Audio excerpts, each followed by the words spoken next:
नमस्कार, स्वागत है आपका आज के बिहार न्यूज चैनल पे। मैं निराला मिश्रा उपस्थित हूँ आज के सिंगल सेंसिटिव न्यूज पर चर्चा में। नहीं सुनना चाहिए, बैठिए। अरे ये पब्लिकली बात है जिसको हम कहना चाह रहे हैं मददी भाई। अरे बैठो ना भाई। आपको बताते चले कि बिहार के मुजफ्फरपुर के कुढ़नी प्रखंड के चंद्रहटी में बीते दिनों 22 नवंबर को तिरहुत क्षेत्र के जन सुराज कार्यकर्ता सम्मेलन के आयोजन में प्रशांत किशोर जी भाग लेने पहुंचे थे। आयोजित बैठक में मोहम्मद जावेद अख्तर अपनी बात रखने के लिए जैसे ही खड़े हुए, प्रशांत किशोर ने उन्हें बुरी तरह से डांट लगाई। सर इरादत नहीं है, बैठिए।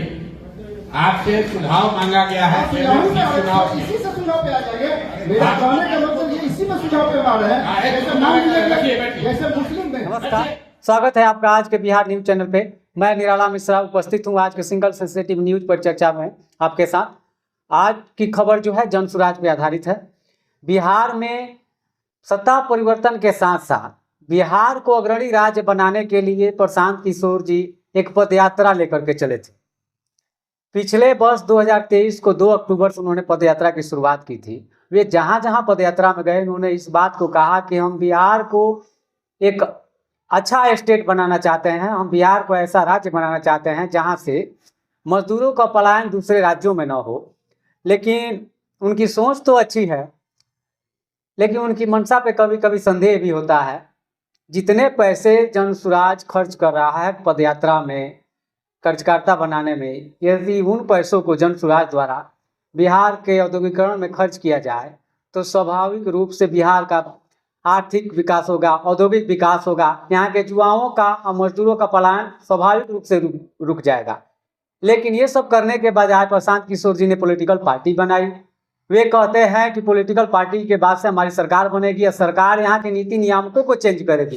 हंसी तो तब आती है जब प्रशांत किशोर द्वारा 2 अक्टूबर को पटना में आयोजित एक रैली में सार्वजनिक मंच से ये कह दिया गया कि हमारी सरकार यदि सत्ता में आती है तो हम 1 घंटे के अंदर शराबबंदी को खत्म करेंगे और शराब से जो राजस्व आएगा उस राजस्व से हम बिहार का विकास करेंगे, बिहार की शिक्षा नीति में सुधार करेंगे।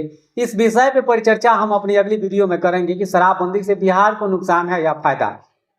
फिलहाल हम इस विषय पे बात नहीं कर रहे हैं। आज की जो विषय बिंदु है वो ये है कि जन सुराज के सचिव व मुजफ्फरपुर के पूर्व पार्षद मोहम्मद जावेद अख्तर ने अपने 200 समर्थकों के साथ जन सुराज से इस्तीफा दे दिया है। उन्होंने जन सुराज को मुस्लिम विरोधी भी बताया है। आपको बताते चले कि बिहार के मुजफ्फरपुर के कुढ़नी प्रखंड के चंद्रहटी में बीते दिनों 22 नवंबर को तिरहुत क्षेत्र के जन सुराज कार्यकर्ता सम्मेलन के आयोजन में प्रशांत किशोर जी भाग लेने पहुंचे थे। आयोजित बैठक में मोहम्मद जावेद अख्तर अपनी बात रखने के लिए जैसे ही खड़े हुए, प्रशांत किशोर ने उन्हें बुरी तरह से डांट लगाई और उन्होंने कहा कि यहाँ से चले जाओ, इसे राजद मत बनाओ। इससे प्रशांत किशोर जी की स्थिति का पता चलता है कि वे अंदर ही अंदर कितनी खफा है। प्रशांत किशोर जी की बुरी हार हुई है। पिछले उपचुनाव में 4 सीट प्रशांत किशोर जी हार चुके हैं और उनके जो प्रत्याशी थे वे 2 नंबर भी नहीं गए, बल्कि 3 नंबर और 4 नंबर पे रहे। और आपको ये भी हम बताते चले कि प्रशांत किशोर के इर्द गिर्द जो कुछ नौजवान लड़के काम करते हैं, जो खुद को पदयात्री बताते हैं, हो सकता है कि आज पैक से हो, बताते हैं खुद को पदयात्री। जब प्रशांत किशोर से मिलने आप जब जाएंगे उनके कैंप में, जहाँ पदयात्रा का कैंप लगता है, तो वे लड़के, उनमें से कुछ लड़के हैं जो उनसे मिलवाने का काम करते हैं। और ये लड़के जो है बड़े ही सिस्टमेटिक ढंग से उनसे मिलवाते हैं और एक विशियस साइकिल का इस्तेमाल करते हैं लोगों को मिलवाने में। वे अपने तरीके से लोगों को मिलवाते हैं। अगर कहीं से कोई पैरवी आ गया कि अमुक आदमी को प्रशांत जी से नहीं मिलवाना है तो वे लड़के नहीं मिलवाते हैं, भले ही उससे प्रशांत जी को नुकसान हो न मिलवाने से। किसी को मिलवाने से प्रशांत जी को फायदा है या नुकसान है, उन लड़कों को उससे मतलब नहीं होता है। वे लड़के अपनी मनोमानसिकता के अनुरूप बिहेव करते हुए लोगों को प्रशांत किशोर जी से मिलवाते हैं।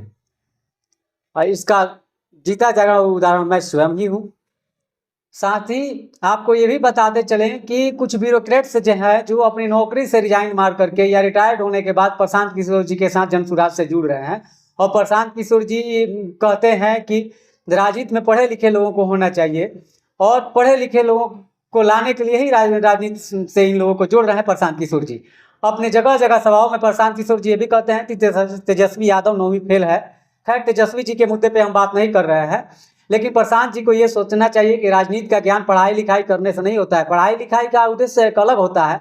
राजनीति का ज्ञान जो है व्यक्ति को अपने जीवन के अनुभव और जन्मजात ही होता है। ब्यूरोक्रेट्स जो होते हैं वे लकीर के फकीर होते हैं। राजनेताओं द्वारा बनाए गए कायदे कानून का अनुसरण करते हैं। उनके पास अपना विवेक नहीं होता है कि अपने तरीके से वो समाज की अवधारणाओं को बना सके। राजनेताओं के पास ऐसा जन्मजात कंसेप्ट ही होता है कि वे सामाजिक अवधारणाओं का नवनिर्माण और समाज का पुनर्निर्माण करते हैं।